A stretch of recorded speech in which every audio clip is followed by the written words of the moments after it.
Meus irmãos, nesta noite, então, sem muito mais delongas, nós vamos ao texto da palavra do Senhor, e eu quero convidá-los a abrir as suas Bíblias no livro de Apocalipse. O último capítulo do último livro da Bíblia Sagrada. Apocalipse, capítulo de número 22, e hoje vamos ler o último trecho desse livro. Hoje estamos finalizando, irmãos, a exposição de Apocalipse. Durante esses meses, não foi um único mês, né? Não foi só 2 meses, foram alguns meses. Pois é, desde dezembro que nós estamos em Apocalipse. Graças a Deus por isso. E hoje nós estamos chegando ao final desse livro, no capítulo 22, versos 8 ao verso 21. Uma mensagem extraordinária desse livro, uma mensagem consoladora, fortalecedora, uma mensagem também muito, muito exortativa, mas é uma exortação que traz perdão, e isso é maravilhoso. Então eu quero convidá-los à leitura do texto nesse instante. Obrigado, irmão. Apocalipse capítulo 22, versos de número 8 a seguir, nos diz assim, versos de número 6 a seguir, nos diz assim: Disse-me ainda, estas palavras são fiéis e verdadeiras. O Senhor, o Deus dos espíritos dos profetas, enviou o seu anjo para mostrar aos seus servos as coisas que em breve devem acontecer. Eis que venho sem demora. Bem-aventurado aquele que guarda as palavras da profecia deste livro. Eu, João, sou quem ouviu e viu estas coisas. E quando as ouvi e vi, prostrei-me ante os pés do anjo, que me mostrou essas coisas, para adorá-lo. Então ele me disse: Vê, não faças isso. Eu sou conservo teu, dos teus irmãos, dos profetas e dos que guardam as palavras deste livro. Adora a Deus. Disse-me ainda: Não seles as palavras da profecia deste livro, porque o tempo está próximo. Continue o injusto fazendo injustiça. Continue o imundo ainda em sua imundície. O justo continue na prática da justiça, e o santo continue a santificar-se. E eis que venho sem demora. E comigo está o galardão que tenho para retribuir a cada um segundo as suas obras. Eu sou o Alfa e o Ômega, o primeiro e o último, o princípio e o fim. Bem-aventurados aqueles que lavam as suas vestiduras no sangue do Cordeiro, para que lhes assista o direito à árvore da vida e entrem na cidade pelas portas. Fora ficam os cães, os feiticeiros, os impuros, os assassinos, os idólatras e todo aquele que ama e pratica a mentira. Eu, Jesus, enviei o meu anjo para vos testificar estas coisas às igrejas.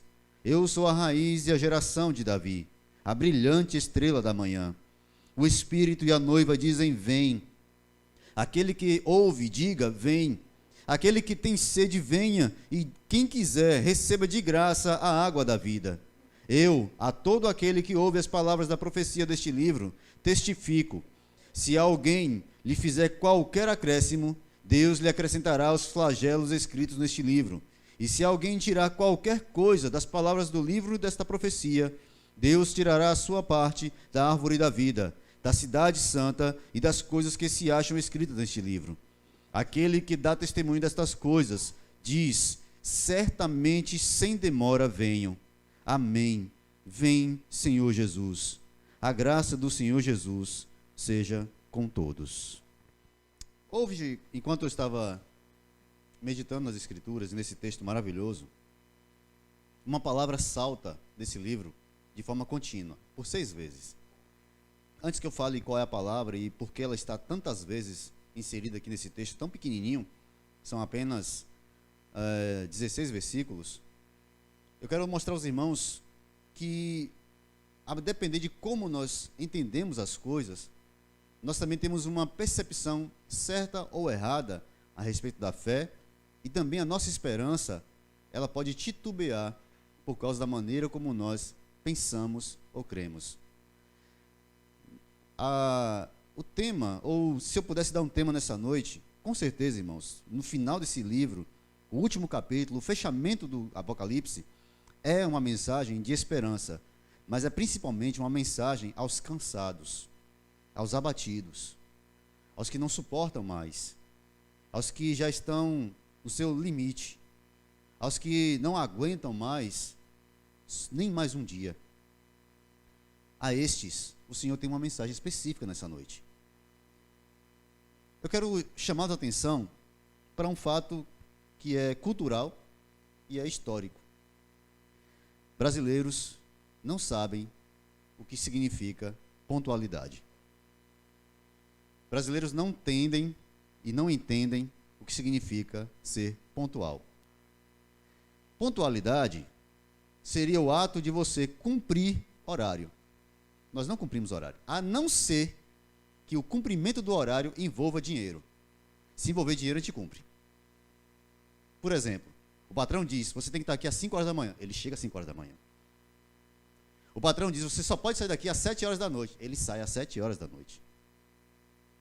Se o patrão diz, você precisa estar aqui às 7 horas, já pronto, arrumado, preparado para viajar, ele chega às 6h50, pronto, arrumado, preparado para viajar. Mas isso não acontece no restante das coisas. Quando os amigos organizam aquele café da manhã, aquele almoço, aquele jantar, olha, nós vamos almoçar juntos e tal, que horas? Meio-dia. Ele chega 1h30 da tarde. Ele ainda diz, não, gente, vocês sabem, né? Como se isso fosse uma desculpa. Se marca uma reunião, pode ser até uma reunião, não que seja de negócio, mas uma reunião ali, nós vamos nos reunir para organizar, para decidir algumas coisas. Que horas? Não, vamos fazer o seguinte, vamos fazer às 8 horas da noite, que é para ninguém ter problema de horário e tal, já dá tempo de chegar do trabalho. Pronto, 8 horas da noite, ok. 9h30 chega o primeiro. Nós temos um problema com o horário, porque a gente entende o seguinte, se eu marcar às 7 horas, é porque 7 horas eu posso entrar para tomar banho, para me arrumar, para ir para o compromisso. Se eu marco às 16, então é porque 16 eu posso começar, eu não, né? As irmãs, podem começar a se maquiar, né? A escolher o vestido, para às 18 horas estar pronta para sair. Nós temos um problema com isso. E isso é interessante, eu fui pesquisar isso, irmãos, porque, infelizmente, essa é uma característica brasileira. Um grupo de missionários que tem uma organização chamada Aliança por Missões se reuniram. Um na Itália, outro na Espanha, outro na França, outro na Dinamarca, outro estava lá, eu não lembro, no 5º país. Estavam 5 pessoas reunidas. E todos eles disseram a mesma coisa. Olha, aqui se eu marco com a pessoa, olha, amanhã, 3 horas, Dinamarca, amanhã às 3 horas você pode ir na minha casa. Pronto, eu não preciso 2h30 ligar, e aí tu vai na minha casa? Eu não preciso 2h45, e aí tu vem? Não, ele vai estar lá, no horário que ele marcou, independente se você falou sério ou não.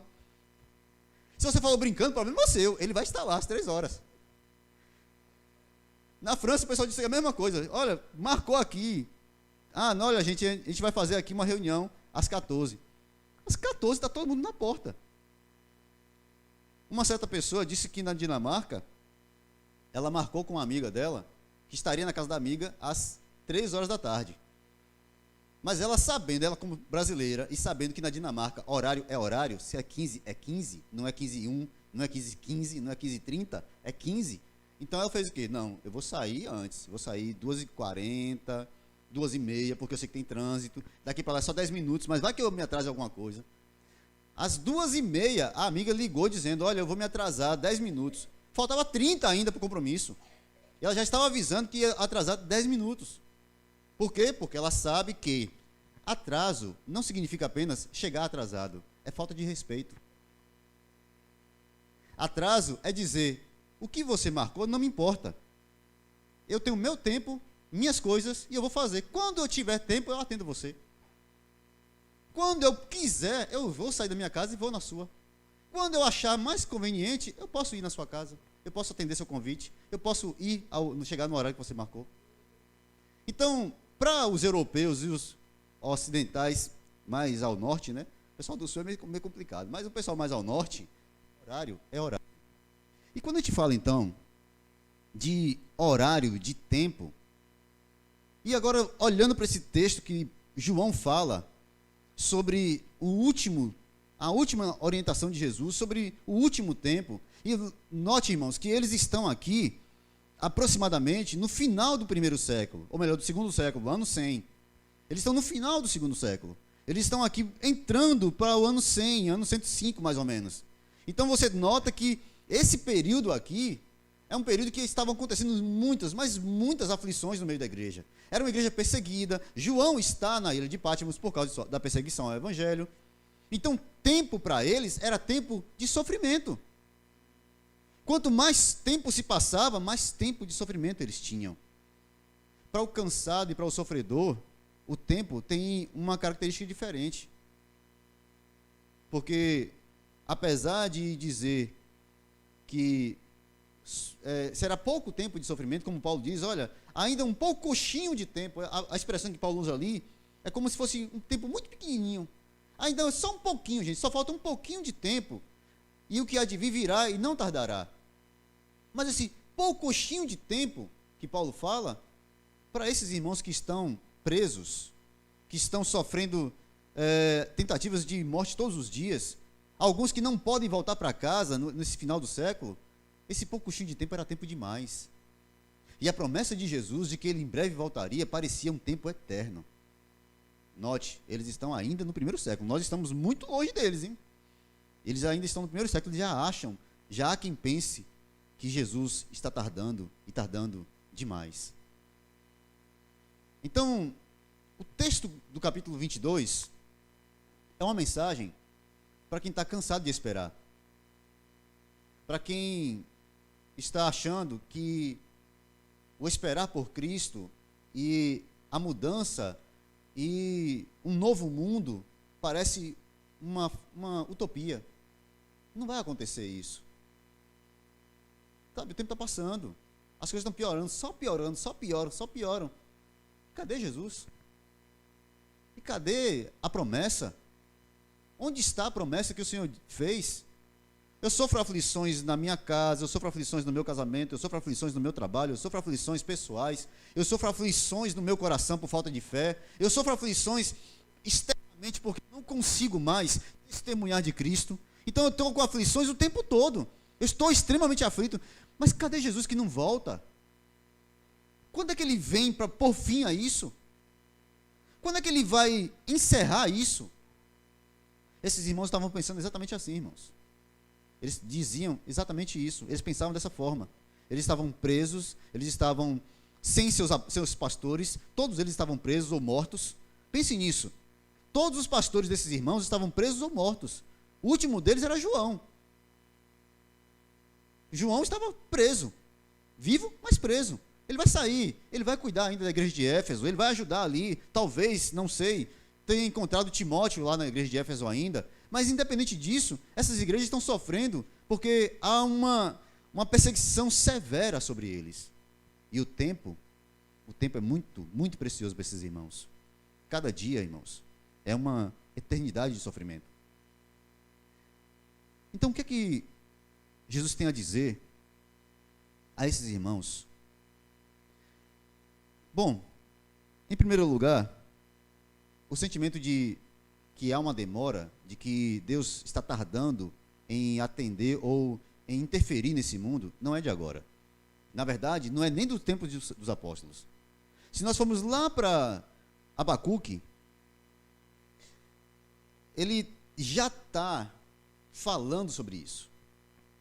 Abacuque, no capítulo 1, ele tem uma expressão, ele usa uma expressão de angústia, de temor, mas principalmente é uma angústia por conta desse demorar, desse tempo que não passa. Abacuque, capítulo 2, verso 3.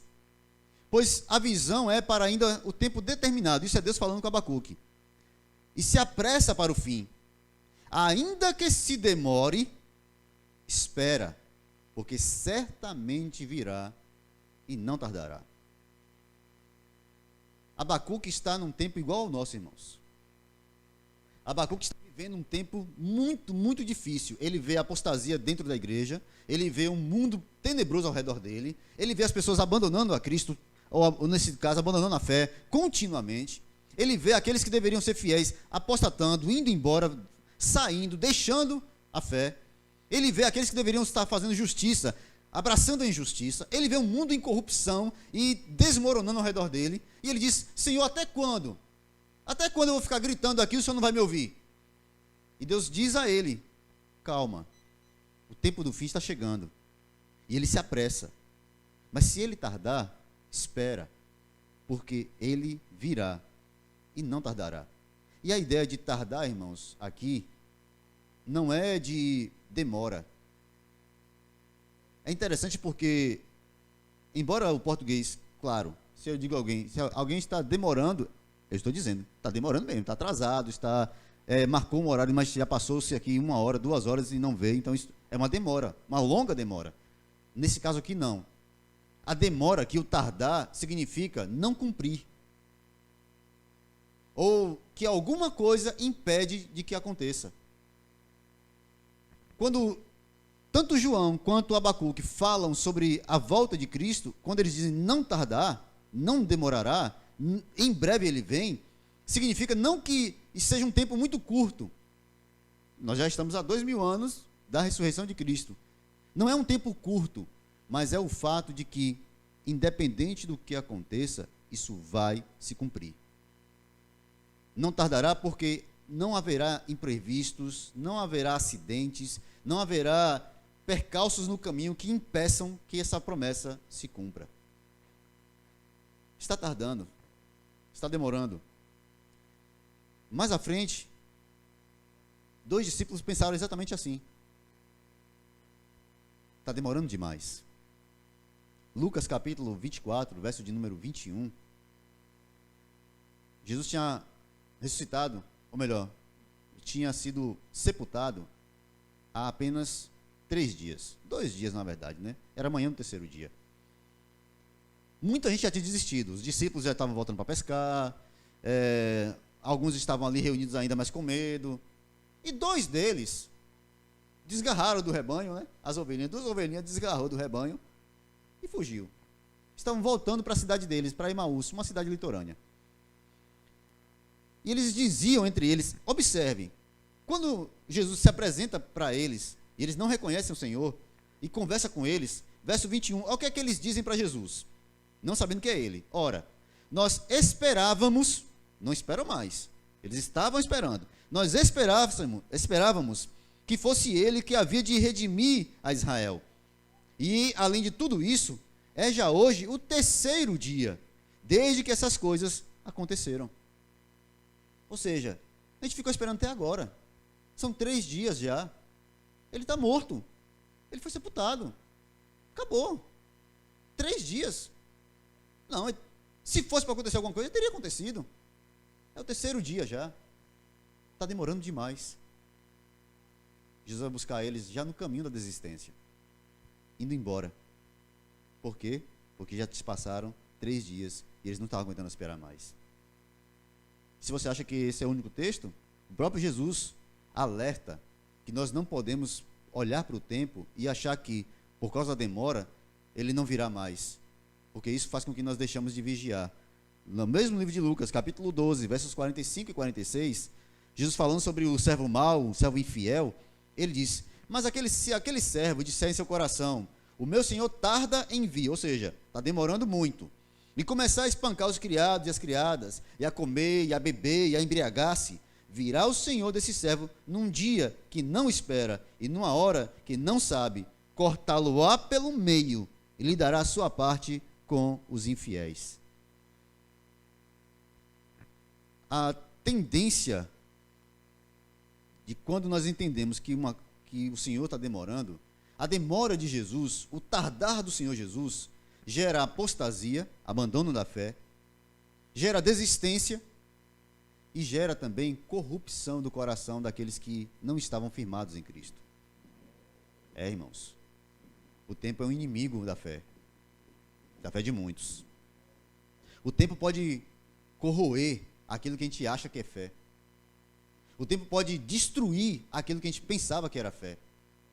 O tempo pode mostrar que aqueles que a gente pensa assim, esse é um homem de fé, na verdade não era. O tempo pode acabar mostrando que aquelas pessoas que falam assim, olha, essa mulher é uma mulher de oração. Não era de verdade. O tempo pode transformar, ou pode nos abrir os olhos e fazer-nos ver que a confiança e a fé, na verdade, não estavam em Cristo, mas em si mesmos. Esses homens, esses maus servos, e esses que desistem, todos eles têm o mesmo problema. Qual é o problema? O Senhor está tardando. Então eu te pergunto aqui essa noite, irmãos.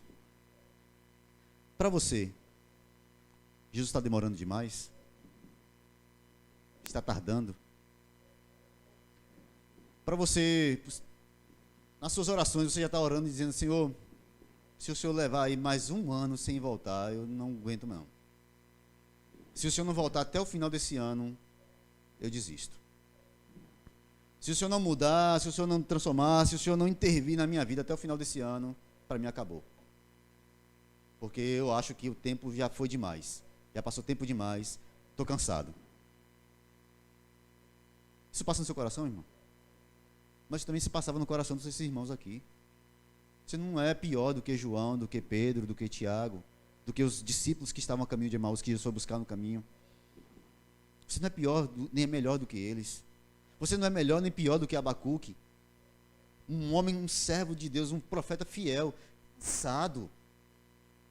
Mas ele não estava cansado porque ele queria voltar para o mundo, ele queria curtir o São João, não. Ele estava cansado porque ele olhava para a corrupção mundana e ele não conseguia ver por que Deus não interferia. Por que, Senhor, o Senhor não interfere nisso?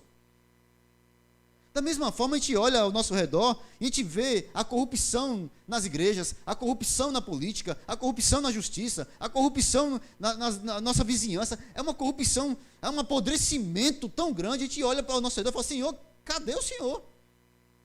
Cadê a tua mão forte? Cadê a justiça que nós não vemos? Quando é que o Senhor vai começar a derramar essas taças, essas benditas taças? Derrama logo isso, Senhor. A gente ora, irmãos, porque a gente acha que é tempo demais.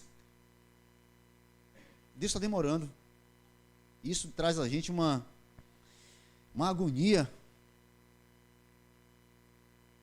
Então, no verso de número 6, do capítulo 22, João começa dizendo: tudo o que eu falei para vocês até agora, desde o capítulo 1, são palavras fiéis e verdadeiras. Note, ele não está fazendo aqui não é uma repetição sem sentido.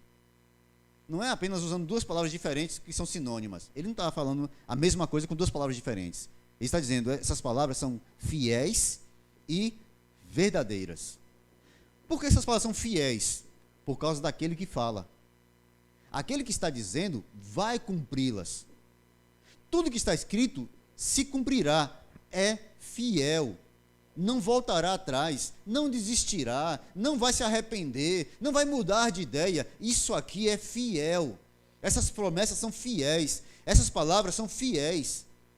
O Senhor guardará os seus servos, o Senhor derramará sua ira sobre o mundo, mas protegerá o seu povo. O Senhor guardará os seus até o fim, o Senhor levará os seus até o fim, o Senhor guardará os seus filhos com amor profundo. Isso é uma palavra fiel. E por que é verdadeira? Porque quem está dizendo não mente. Ele não está usando essas palavras, apenas como um meio de nos fazer consolar ou de nós não desistirmos. O que ele está dizendo é uma palavra verdadeira, que acontecerá porque ele está garantindo. É verdade. Nada aqui é mito, nada aqui é invenção, nada aqui é um fruto de um sonho ou de uma possibilidade. Isso aqui é verdadeiro. Porque quem está dizendo é verdadeiro. Essas palavras são fiéis e verdadeiras. Por quê? Porque quem está falando? O Deus, o Senhor, o Deus dos Espíritos dos profetas, enviou seu anjo para mostrar aos seus servos as coisas que em breve devem acontecer. Eis que venho sem demora. Bem-aventurado aquele que guarda as palavras da profecia deste livro. Lembra que eu falei aqui que tem uma palavra que vai ser falada aqui várias vezes nesse texto, que aparece muito? Por 6 vezes. Nesse texto pequenininho, 5 vezes na verdade, nesse texto pequenininho, o Senhor fala, breve virei. virei sem demora. Em breve virei a vocês. Tudo que eu estou dizendo a vocês acontecerá em breve, sem demora. Isso vem o tempo todo. Certamente, cedo venho. Certamente, virei em breve. Observe, versículo 6. Em breve devem acontecer. Versículo 7. Eis que venho sem demora. Versículo de número 12. Venham sem demora. Versículo de número 10, antes um pouquinho. O tempo está próximo, ou seja, logo, logo vai acontecer. Versículo 16. Estas coisas, eu testifico às igrejas, perdão, 16 não, versículo 20 versículo 20. Certamente venham sem demora.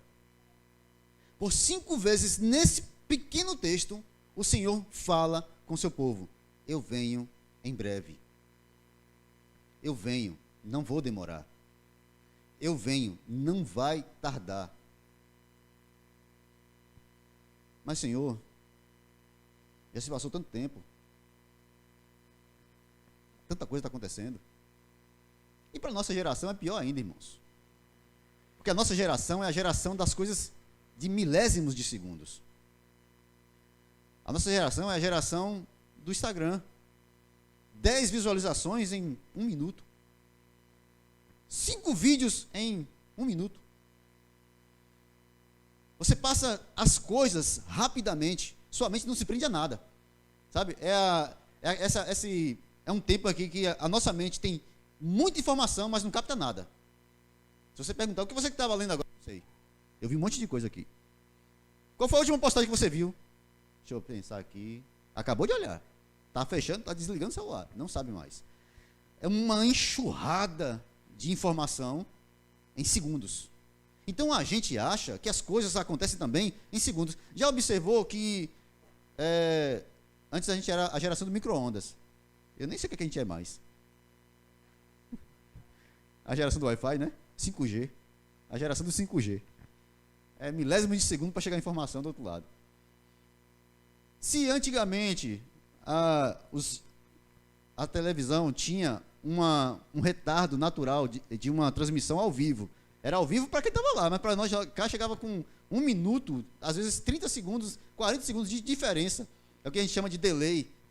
Aquela diferença, que acontece muito também ainda em uns vídeos do YouTube, quando é de baixa qualidade, né? Teve um nosso aqui mesmo que, né? Eu falando aqui, oi, e o oi saiu lá 10 segundos depois. Então, eu fiquei parecendo que eu estava fazendo dublagem, aquela dublagem mal feita americana, né? O cara continua batendo a boca depois que termina a voz. Pois é. Então, assim, essa demora nossa hoje, para a gente agora, qualquer coisa é muito demorado. Se o notebook não liga em 1 minuto, essa porcaria, eu vou jogar esse negócio fora. Se o celular trava e você não consegue abrir a mensagem em menos de 10 segundos ou 15 segundos, rapaz, eu vou precisar comprar um celular novo. Se eu mando uma mensagem e aquele negócio fica girando lá, na 5ª vez que ele gira, eu já quero jogar o telefone do outro lado da rua. Então, assim, a gente está numa geração de que as coisas têm que ser rápidas. Aí, quando a gente olha para a Escritura e vê Jesus dizendo, em breve voltarei. Nosso breve para nós é o quê? 1 segundo, Senhor. Pronto, já deu. Por que isso não veio? Antes que eu termine de falar, que isso já tinha que estar aqui. Então, a gente acha que tem que as coisas acontecerem relâmpago. A gente gosta muito daquele texto, né? Como um relâmpago que sai do Oriente e se mostra no Ocidente. Pá, Jesus voltou. A gente gosta desse texto porque a gente pensa, é rápido. Mas não é tão rápido assim. Porque, como eu já disse, assim demora, breve, cedo. Todos esses textos aqui estão falando não de brevidade no sentido de que vai ser logo, mas no sentido de que não acontecerá coisa alguma que impeça que essa promessa se cumpra. Independente do tempo que leve, essa promessa se cumprirá. Só para você entender, irmão, o que eu estou dizendo aqui. Lembra que eu falei de Abacuque? Desesperado, triste, abatido. A resposta que Deus deu para Abacuque é: vou trazer uma nação que vai destruir Israel. Já ficou ruim na resposta, né? Porque Abacuque estava orando ao Senhor para aliviar o negócio lá em Israel. Aí o Senhor diz: eu vou levar então uma nação ruim, uma nação irada, uma nação problemática, um povo ruim que vai entrar em Israel. Você vai piorar, se aí agora oração contrária. Eu estou orando por uma coisa, você está mandando outra. Mas Deus diz para Abacuque: o tempo vai chegar. E quando foi que o tempo chegou, irmãos? Se nós olharmos cronologicamente, mais de 600 anos depois, a resposta de Abacuque chegou. E por que demorou tanto? Porque para nós isso é tempo demais. É excessivamente longo. Para Deus, nem passou. Para Deus, isso não quer dizer nada. E já que agora a física quântica está dizendo que o tempo não existe, que todas aquelas fórmulas, eu vou entrar com uma ação contra meus professores do 6º ano, onde eu tomei pau em física, porque eu não sabia calcular aquele negócio de tempo versus massa versus não sei o quê. Porque eles estão dizendo agora que tempo não existe, então não pode mais calcular tempo naquelas fórmulas. Então tudo vai mudar. A física vai mudar completamente daqui para frente, dizem eles. Já que tempo não existe. Então, mas para nós existe, para nós é uma coisa da espera. E quando nós estamos esperando, parece que as coisas demoram muito mais. Nós estamos aguardando o Senhor Jesus voltar. Nós estamos aguardando a promessa bendita. Esses irmãos também estavam. E eles acharam que estava demorando excessivamente, irmãos. Estava demorando demais. Mas por que nós podemos, então, descansar, sabendo que está demorando? Quando uma pessoa promete alguma coisa para nós e demora, qual é nosso primeiro pensamento? Não vai fazer. Não é? A gente marca alguma coisa com uma pessoa, vamos aqui capinar o quintal. Né? Eu chamo aqui os homens da igreja para ir lá em casa, capinar o quintal, né? Vou chamar lá para o terreno lá de cima, levar uns 10 homens aqui, prometer uma feijoada, aí levar para capinar um terreno. É terreno pequeno, gente, pequeno, uma área assim de 10 hectares mais ou menos só, besteira. Para capinar. Aí marcou. Não, vai todo mundo se encontrar aqui na porta tal hora. Pronto, beleza. Aí chega, naquela hora. As outras não chegam naquela hora que eu marquei. Qual é o primeiro pensamento? Não vão vir. Não vem mais. Demorou, não vai vir mais. Passa meia hora. Ah, não vem não. Deixa eu ir embora porque esse pessoal não vem mais não. Aí com 45 minutos chega um. Né? 50 chega outro. É o brasileiro. Eu esqueci que eu estou no Brasil, gente. Aí tem que marcar meia hora antes. Olha, gente, o negócio é 8h30 para 9 horas estar lá, para 9h30 sair. É sempre assim, né? O pensamento do brasileiro é assim. Com Cristo, não. Você não precisa ter essa desconfiança. Você não precisa desconfiar de que Jesus não vai mais voltar porque está demorando demais. Você não precisa desconfiar de que essas dores que nós agora estamos sofrendo são eternas. Porque, sei lá, quanto tempo tem isso e até agora nada muda. Nada é transformado. Deus não responde nada, não muda nada. Eu não estou vendo sinal nenhum de mudança, de coisa nenhuma. Esses sinais que se fala da volta de Jesus, até agora eu não vi nenhum. Eu não consigo reconhecer nada. Onde é que está? Cadê a promessa? O apóstolo Pedro, na sua segunda carta, capítulo 3, capítulo 2, ele está respondendo aos irmãos, e ele fala sobre a vinda do Senhor Jesus Cristo. Então ele diz, olha irmãos, alguns que apostataram da fé estão dizendo, olha, e eles zombam de nós, dizendo, e aí, cadê o Jesus que você disse que voltava? Porque desde que os pais dormiram, a gente ouve essa conversa. Mas até agora eu não estou vendo nada. Cadê? Cadê a volta de Jesus que vocês falam? Cadê o tal do negócio lá que Jesus ia voltar, que ia ter o juízo? Onde é que está isso? E Pedro diz, olha, eles ignoram isso porque querem. E principalmente, eles ignoram que o Senhor, pela sua palavra, mantém todas as coisas em seus lugares. O Senhor não retarda a sua promessa, ainda que alguns a tenham por tardia, mas Ele é longânimo, não querendo que alguns se percam, mas que todos venham ao conhecimento. O que Deus está fazendo, a demora que para nós é angustiante, para o perdido que ainda está na lista do Senhor, que ainda está com seu nome lá, daqueles que serão chamados, para esse homem que ainda não ouviu a voz do Senhor, mas ouvirá e virá, quanto mais tempo o Senhor der, mais misericórdia Ele sentirá. É misericórdia, irmãos. Quando nós pensamos em nossos próprios problemas, nós esquecemos do propósito final de Deus, chamar pecadores ao arrependimento.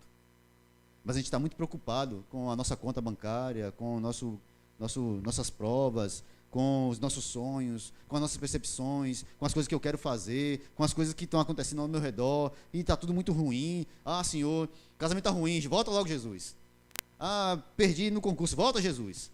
Ah, qualquer coisa que acontece de ruim é motivo de eu desejar que Jesus volte. Então, assim, Jesus voltar é nada mais do que um alívio para a minha dor, para o meu desespero. Não estou interessado na glória de Deus, não estou interessado na glória de Cristo. Estou interessado apenas em alívio para as minhas necessidades. Não, irmãos. Deus é misericordioso. E da mesma forma que Ele nos sustenta ao longo desse longo caminho, que para nós é muito longo, da mesma forma, Ele aguarda, Ele espera, e Ele trabalha, Ele converte o coração de outros para se juntarem a esse grupo de pessoas que está aqui. O Senhor ainda agregará outros a esse corpo de pessoas. O Senhor ainda chamará outros, não só aqui, em todos os lugares do mundo. O Senhor está chamando, o Senhor está agregando pessoas, o Senhor está reunindo o seu povo. Quanto tempo isso levará? Não importa. Ele está no controle do tempo. Deus não tem problema com o tempo. O problema de tempo é nosso, nele não. Deus não está preocupado com dias, meses, anos. Está preocupado, Ele está, não, na verdade, nem preocupado. Não existe essa palavra de preocupação com Deus. Preocupação é coisa nossa. Porque a gente não tem poder sobre as coisas. O Senhor não se preocupa com coisa nenhuma. Ele está provendo, organizando, trabalhando, tratando todas as coisas dentro do seu plano perfeito. E seu plano perfeito não precisa ser cronometrado. Ele apenas nos diz: esperem. Meu irmão, você está cansado? Eu sei. Cansa. O mundo cansa. As coisas desse mundo cansam. Aqueles que buscam a vida em Cristo estão cansados. Observe como o próprio texto faz essa separação.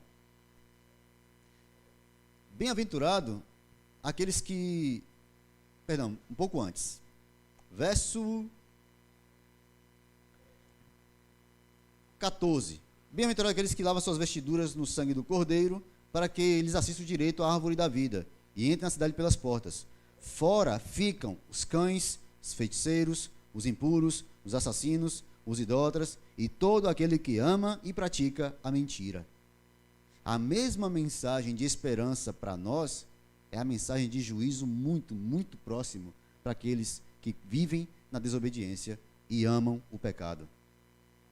E mais, a mensagem que o anjo transmite da parte de Jesus é extremamente dura e consoladora ao mesmo tempo. Como pode ser isso, né? É um juízo pesado, mas é um consolo eterno ao mesmo tempo. Observe o verso 11. Verso 10, começa no verso 10. Não celes as palavras da profecia deste livro, porque o tempo está próximo. Continue o injusto fazendo injustiça. Continue o imundo ainda na sua imundície. O justo continue na prática da justiça. O santo continue a santificar-se. Estamos caminhando paralelos. Um mundo de perdidos e um mundo de salvos. Paralelos. Eu não sei quem são os salvos, nem sei quem são os perdidos. Podem haver perdidos e salvos aqui dentro hoje. Ao Senhor pertence a salvação, e Ele dá a quem quer. Então, esse grupo anda caminhando juntos. A mensagem de Apocalipse é um juízo permanente, severo, sobre os ímpios, sobre os que não se arrependem, sobre os pecadores que nunca deixam a sua vida de pecado. Idólatras, feiticeiros, homicidas, adúlteros, todos eles estão nessa linha. Do outro lado, os justos. E aí há um incentivo. Meu querido, eu sei, você está cansado, mas persevere na santificação. Não se deixe misturar agora, não se deixe envolver com as coisas desse mundo agora. Persevere, vá, continue a santificar-se, continue a busca, continue a viver em justiça. E o que é uma vida de justiça, irmãos? É uma vida em obediência. O Senhor Jesus, no capítulo 14 ao 17 do Evangelho de João, ele faz uma promessa aos seus discípulos. E na promessa está inserido a obrigação. Qual é a obrigação? Amem. Me obedeçam. Se vocês obedecerem meus mandamentos, vocês estarão mostrando que me amam. se vocês amarem uns aos outros, vocês estarão vendo, mostrando que obedecem aos mandamentos. Esse é o mandamento que vos dou. Amem-se uns aos outros. Obedeçam a esse mandamento. Vivam por esse mandamento. Santifiquem-se. Separem-se. Não, irmãos, há uma confusão, e aqui eu quero chamar a atenção dos irmãos para isso. Desde a época que eu estudei missiologia, muitos anos atrás, comecei a ler muita coisa sobre missões, havia uma ideia que era permanente em todos os manuais que eu li, em todos os missionários, a maioria dos missionários que eu ouvia, poucos deles eram reformados, então a maioria que eu ouvia tinha uma outra linha de pensamento, todos eles diziam a mesma coisa: nós vamos redimir a cultura. Precisamos redimir a cultura. Precisamos salvar a cultura. A cultura não é má nem boa, a cultura é neutra. Precisamos salvar a cultura. Ok. E o pensamento era o quê? Era que nós deveríamos viver da cultura do país, do povo em que nós entrássemos. Então, se eu fosse enviado, sei lá, para a China, Deus me livre, mas se fosse mandado para a China, lá na China eu teria que viver como um chinês. Alimentos, roupas, a maneira deles se comportarem, tudo deveria ser conforme eles vivem. Se eu fosse mandado para o Canadá, melhor, né? Aí no Canadá eu teria que viver como os canadenses, menos falando francês. Essa parte aí eu deixo para lá. Mas ali entre os canadenses, vivendo como eles, andando como eles, na cultura deles. Isso era um envolvimento. E os manuais entendiam o seguinte, que aquilo que parece ruim ou parece impuro, deveria ser purificado. Como? Trazendo para um contexto cristão, vivendo isso de forma cristã. Ou seja, se, digamos que num país como a África, por exemplo, na África o pessoal dança, faz não sei o que e tal, então a gente tem que fazer uma dança gospel. Né? É um culto que a dança possa estar lá, mas que seja um negócio santo, que não seja mais como envolvido nas feitiçarias, nas coisas que eles envolvem-se muito lá. Então deveria ser separado. Acontece que talvez haja uma confusão muito grande, e está pior agora, porque agora muitos cristãos acham que não há qualquer diferença entre viver as coisas do mundo e viver as coisas de Cristo. Não há qualquer diferença entre uma festa cultural mundana e uma festa cultural cristã. Então o que é que se faz? A gente faz uma arraiada dentro da igreja. A gente bota uma fogueira aqui no meio, a gente assa o milho, a gente faz um negócio aqui, bota um cavalinho para andar pelo meio da igreja, a gente faz um negócio de coisa assim, a gente chama mesmo para o pessoal, né, agregar. E a gente acha que isso é lindo porque estamos redimindo a cultura. Não, estamos destruindo a igreja.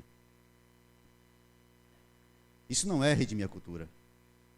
Isso é banalizar o culto, banalizar o cristianismo, banalizar, descaracterizar, destruir os pilares que foram construídos com o sangue de Cristo e com o sangue dos apóstolos e dos profetas. É isso que se faz. Quando o Senhor nos chama a atenção aqui, para que nós tenhamos cuidado, o tempo está próximo, e esse cedo venho é repetido várias vezes, é porque o tempo corrompe, irmãos. A demora corrompe, nos faz entender que não precisamos mais guardar as coisas como eram antes, porque agora é diferente. Ok, algumas coisas realmente estão diferentes. Nós usamos microfones sem fio, isso a gente não tinha na década de 70. Era um microfonezinho que tinha um fio gigante que dava um ruído, parecia uma caixa de ovo, você falando aqui, parecia aquele alto-falante do carro do ovo. Era ruim. A gente está usando coisas melhores no nosso tempo. O tempo melhorou muita coisa. Eu não preciso mais usar aquele paletó de bolinha, graças a Deus, né, que o pessoal usava na década de 70. Era um negócio horrível. O tempo muda algumas coisas. Culturalmente muda, sim. A cultura muda. Não uso mais calça boca de sino. Graças a Deus nunca usei aquele negócio. A cultura muda, realmente, irmãos. Costumes mudam. Mas há um cuidado que deve ser tomado continuamente. O fato da cultura mudar não significa que os estatutos mudaram. Entenda.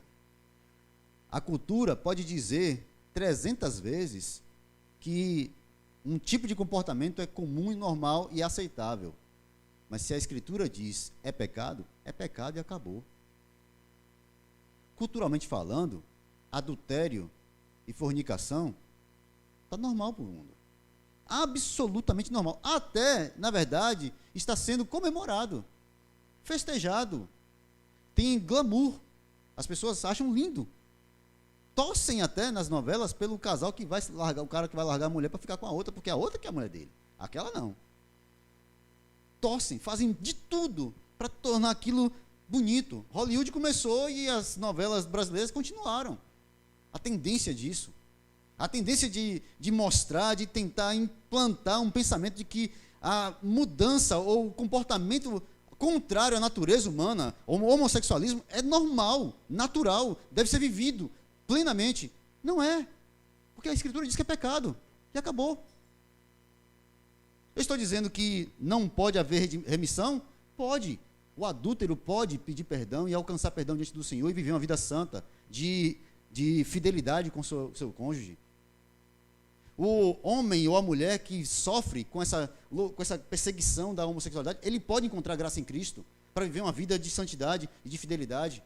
Não é um pecado maior nem menor, não existem pecados grandes ou pequenos, tudo é pecado ou não é pecado. O que não é pecado é a santidade, é o amor cristão, puro, santo, vindo de Deus.